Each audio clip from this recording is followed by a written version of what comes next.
दोस्तों स्वागत है आपका एक नए और फ्रेश एपिसोड में। और आज के एपिसोड में हम Jammu Kashmir police sub inspector की जो सिलेबस है उसकी बुक लिस्ट लेके आए हैं। दोस्तों ये वीडियो आपके लिए बहुत ही खास होने वाली है क्योंकि इसमें हम आपको पूरी स्ट्रेटेजी के साथ बताएंगे किस तरह से आप इतने वास्ट सिलेबस को शॉर्ट पीरियड ऑफ टाइम में कंप्लीट कर सकते हैं।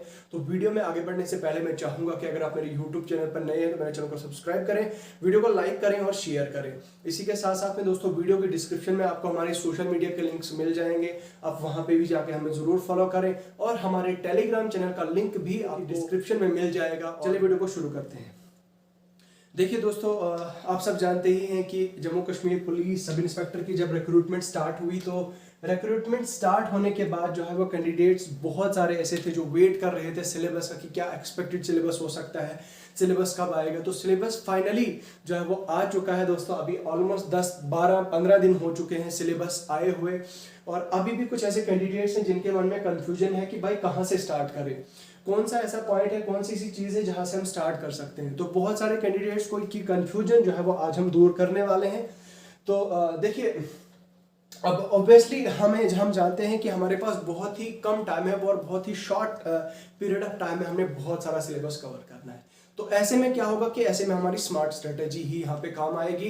अदरवाइज अगर हम एक पॉइंट को, अगर एक सब्जेक्ट को लेने बैठे हम तो 2 महीने से कम जो है वो एक सब्जेक्ट को हमें टाइम नहीं लगने वाला है। ठीक है, तो एटलीस्ट एक सब्जेक्ट, अगर हम पॉलिटी की बात करें तो पॉलिटी मिनिमम 2 महीने तो लग ही जाएंगे।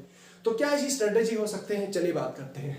देखिए, सबसे पहली बात आती है आपके करंट अफेयर्स की। दोस्तों ये बहुत ही बड़ा मुद्दा है और बहुत सारे ऐसे लोग हैं जो आपको अलग अलग जो है वो स्ट्रेटेजी बताएंगे, अलग अलग सोर्सेज बताएंगे करंट अफेयर्स के लिए, अलग अलग मंथ्स बताएंगे, एटसेट्रा एटसेट्रा। लेकिन मैं आपको अपनी जो है वो स्ट्रेटेजी बताऊंगा, वो आपको खुद डिसाइड करना है कि भाई बेहतर क्या हो सकता है। तो मैंने क्या काम किया है, आपको पीडीएफ जो है वो 6 मंथ्स जो है वो 6 मंथ्स के करंट अफेयर्स, और वो ये ऐसे करंट अफेयर्स हैं वो विजन आईएएस या किसी और इंस्टीट्यूट की बहुत बड़ी, बहुत ब्रॉड और बहुत लेंथी करंट अफेयर्स नहीं है। इसकी पीडीएफ आपको हमारे टेलीग्राम चैनल पे मिल जाएगी। आपको क्या करना है कि आपको इस पीडीएफ को जो है वो डाउनलोड करना है, आप हमारे टेलीग्राम चैनल को ज्वाइन करें। आपको टेलीग्राम चैनल का लिंक डिस्क्रिप्शन में मिल जाएगा और कमेंट सेक्शन में भी होगा। वहां पे जाके आपको ये 6 मंथ्स की करंट अफेयर जो है वो पीडीएफ मिल जाएगी और आपके लिए मेरे हिसाब से वो सफिशिएंट है। ठीक है, पिछले 6 मंथ्स की। उसके बाद मोस्ट इंपॉर्टेंटली आपका जो जनवरी 2021 है, फरवरी 2021, मार्च 2021 और दिसंबर 2021। ठीक है, उसके बाद आपका आया जनवरी 2022। ये 5, ये ऐसे कुछ ऐसे मंथ्स हैं जिनके आपको करंट अफेयर्स छोड़ने ही नहीं है। ठीक है, ये करने ही करने आपको। एक चीज है। दूसरी चीज, अगर हम बात करें आपके हिस्ट्री को लेके, देखिए हिस्ट्री का सिलेबस भी बहुत ज्यादा वास्ट है। अगर हम सिलेबस हिस्ट्री एंशिएंट को पकड़े, एंशिएंट, मेडिवल और मॉडर्न, तो एंशिएंट को ही दोस्तों एटलीस्ट कम से कम 1.5 महीना हमें लगेगा। लेकिन अनफॉर्चुनेटली हमारे पास करीब 30 से 32 दिन टोटल बचे हैं क्योंकि हमें रिवीजन के लिए भी कुछ दिन चाहिए। ठीक है, तो मैं मान के चल रहा हूँ हमारे पास 30 दिन टोटल है, 30 डेज टोटल। आपको बहुत सारे लोग बताएंगे 45 डेज हैं, 40 डेज हैं, लेकिन मैं आपको 30 डेज ही बताऊंगा। वो इसलिए क्योंकि एटलीस्ट आपको जो है वो ये क्या कहते हैं, आपको रिवीजन के लिए भी कुछ जो है वो टाइम चाहिए। ठीक है, तो history of India and international movement, history of India में आपने क्या काम करना है, एंशिएंट और मेडिवल के लिए क्या काम करना है, आपने उसको छोड़ देना है। बिल्कुल ही छोड़ नहीं देना है, आपको स्किप नहीं करना है। बट आपको यहाँ पे क्या काम करना है, प्रीवियस ईयर क्वेश्चंस जितने भी आपको जहां से भी मिलते हैं उनको रट लो। प्रीवियस ईयर क्वेश्चन मतलब जो गवर्नमेंट एग्जाम्स होते हैं, आरबीआई के होते हैं, रेलवे के होते हैं, यूपीएससी के होते हैं, एसएससी के होते हैं, जितने भी आपको यूपीएससी जहां से भी जो जो सोर्स मिलता है आपको एंशिएंट और मेडिवल का, उन क्वेश्चंस को आप रट लें एकदम से। और गारंटी है उनमें से कम 4-5 क्वेश्चन तो निकल ही लेंगे आपके। ठीक है, तो उसमें ज्यादा आपका एफर्ट नहीं लगेगा, जहां तक मेरा अंदाजा है, जहां तक मेरी रिसर्च जो है वो कहती है। उसके बाद अगर हम बात करें मॉडर्न इंडियन हिस्ट्री की, तो मॉडर्न इंडियन हिस्ट्री के लिए आपको थोड़ा सा ध्यान देना पड़ेगा क्योंकि स्पेशली यहाँ पे जो है वो मेंशन किया गया है history of India and Indian national movement. मतलब अगर इसमें से 4 क्वेश्चन होंगे तो इसमें से डेफिनेटली 7 या 6 क्वेश्चन होंगे। ऐसा हो सकता है। तो अब आपने क्या काम करना है, मॉडर्न इंडियन हिस्ट्री आपने decline of Mughal empire onward से पढ़नी है, मतलब डेथ ऑफ औरंगजेब जहां से हुई और उसके बाद से जो है वो आपने स्टार्ट करना है, ठीक है। बहुत सारे लोग आपको 1857 ऑनवर्ड्स बताएंगे, उनका कहना भी बिल्कुल दुरुस्त है, मैं उनको गलत नहीं कहूंगा, लेकिन अगर आप 1707 यानी 1707 से स्टार्ट करते हैं पढ़ना डिक्लाइन ऑफ मुगल एम्पायर, जब जो है वो औरंगजेब की डेथ हो जाती है, उसके बाद जब मुगल एम्पायर डिक्लाइन शुरू हो जाती है, तो वहां से अगर आप पढ़ना स्टार्ट करते हैं तो मेरे हिसाब से, क्योंकि ये यूपीएससी का भी बहुत ज़्यादा फेवरेट टॉपिक है यहाँ से, तो बेस्ट यही रहेगा कि आप यहाँ से स्टार्ट करें। तो आपको सोर्स क्या मिलेगा इसके लिए दोस्तों, सोर्स आपको डिक्लाइन ऑफ मुगल एम्पायर आप यूट्यूब से भी पढ़ सकते हैं, डिक्लाइन ऑफ मुगल एम्पायर कहाँ से कैसे हुआ, और जो 1857 ऑनवर्ड्स है दोस्तों और पोस्ट इंडिपेंडेंस, उसके लिए आपको 3 बुक्स है, या तो ल्यूसेंट है, मनोहर पांडे है, या तरुण गोयल है। आप अपनी स्क्रीन पे फोटो देख सकते हैं तीनों का। अगर आपके पास तीनों बुक्स हैं तो मैं आपको कहूंगा कि तरुण गोयल आप पढ़ें, ठीक है। अगर आपके पास मनोहर पांडे है और तरुण गोयल है तो भी मैं आपको तरुण गोयल कहूंगा। अगर आपके पास ल्यूसेंट और तरुण गोयल है तो भी आपको मैं तरुण गोयल ही कहूंगा। अलबत्ता अगर आपके पास ल्यूसेंट और मनोहर पांडे हैं तो इनमें से आपको देखना होगा मनोहर पांडे मेरे हिसाब से ठीक रहेगी।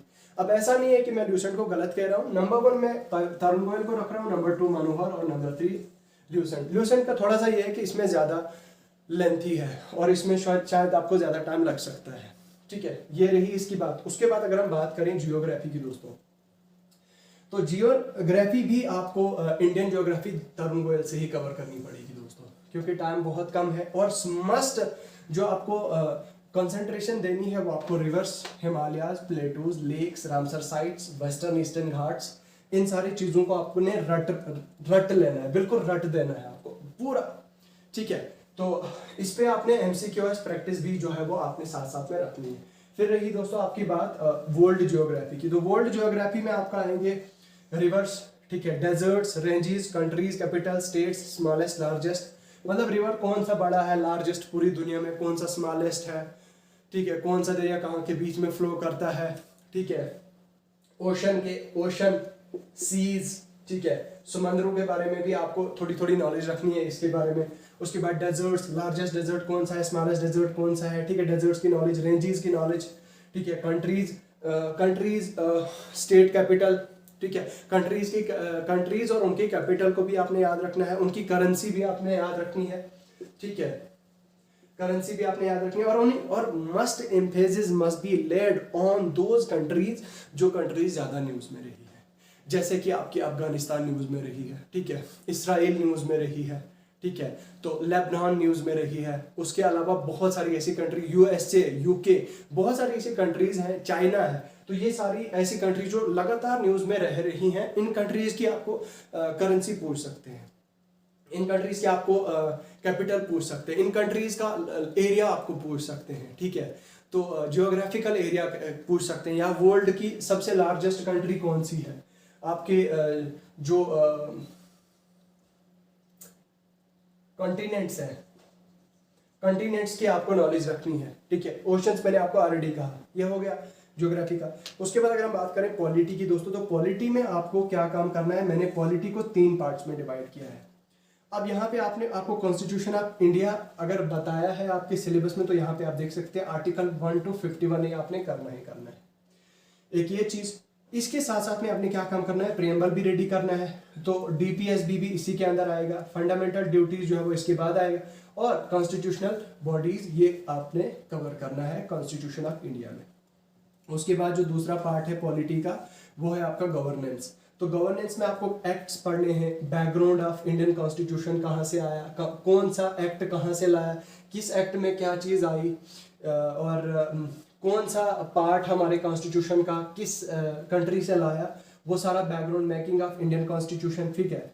उसके बाद फिर लेजिस्लेचर आता है गवर्नेंस में। लेजिस्लेचर में आपने प्रेसिडेंट पढ़ना है, पीएम पढ़ना है, प्रेसिडेंट की पावर्स, प्रेसिडेंट की इमरजेंसी पावर्स, रूल, ये सारी चीज़ें आपको पढ़नी है। पीएम के बारे में, एग्जीक्यूटिव के बारे में पढ़ना है आपको, ठीक है, काउंसिल ऑफ मिनिस्टर, यही आ गया पीएम आपका। जुडिशरी के बारे में आपको पढ़ना है, सुप्रीम कोर्ट, हाई कोर्ट पढ़ना है। पॉलिटिकल सिस्टम में दोस्तों पंचायती राज में आपने पढ़ना है 73rd और 75th अमेंडमेंट एक्ट, ठीक है।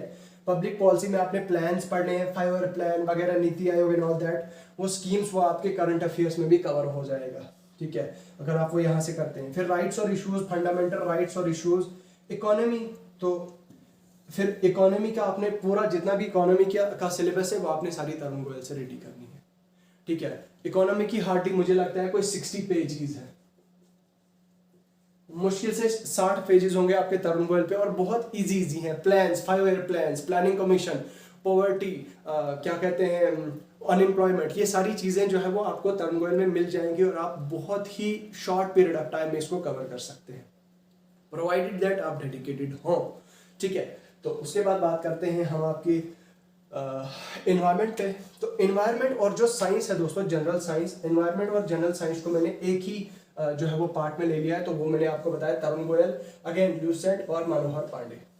अगर आपके पास मनोहर पांडे तो बेस्ट, अगर आपके पास ल्यूसेंट है, ल्यूसेंट से आप पढ़ रहे हैं या पढ़ पा रहे हैं तो बेस्ट, ठीक है। उसके बाद तरुण गोयल है तो आप तरुण गोयल, अगर आपको ल्यूसेंट और तरुण गोयल के बीच में कंफ्यूजन है तो आप तरुण गोयल को ही प्रेफरेंस दें, ठीक है, क्योंकि तरुण गोयल में आपको शॉर्ट और क्रिस्प मिलेगा, ठीक है, क्रिस्प मिलेगा और जो है वो सिंपल लैंग्वेज मिलेगी। तरुण गोयल में ये जो आपकी ल्यूसेंट है इसमें थोड़ी सी आपको मे बी शायद टफ लैंग्वेज लग सकती है, बट ऐसा कुछ भी नहीं है।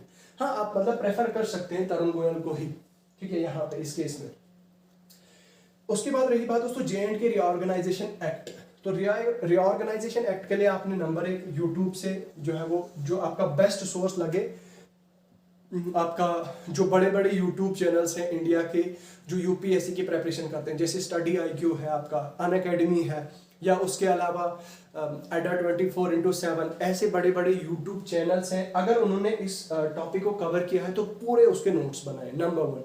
नंबर 2 इज आप विकीपीडिया पे जो फैक्ट्स हैं इसके रिलेटेड, डेट्स वगैरह वगैरह, वो सारी चीज़ें जो है वो आप नोट्स करें और उनकी नोट्स बनाएं।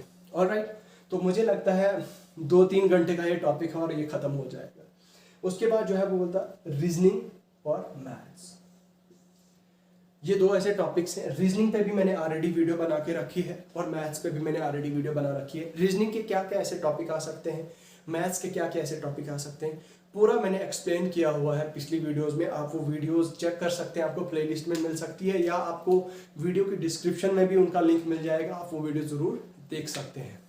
बाकी मेरे हिसाब से ये बुक लिस्ट है, यही सोर्स है दोस्तों, आपको यही जो है वो फॉलो करना है, प्रोवाइडेड दैट आप डेडिकेटेड हो, आपको शॉर्ट पीरियड ऑफ टाइम में करना है। It depends upon your strengths and weakness.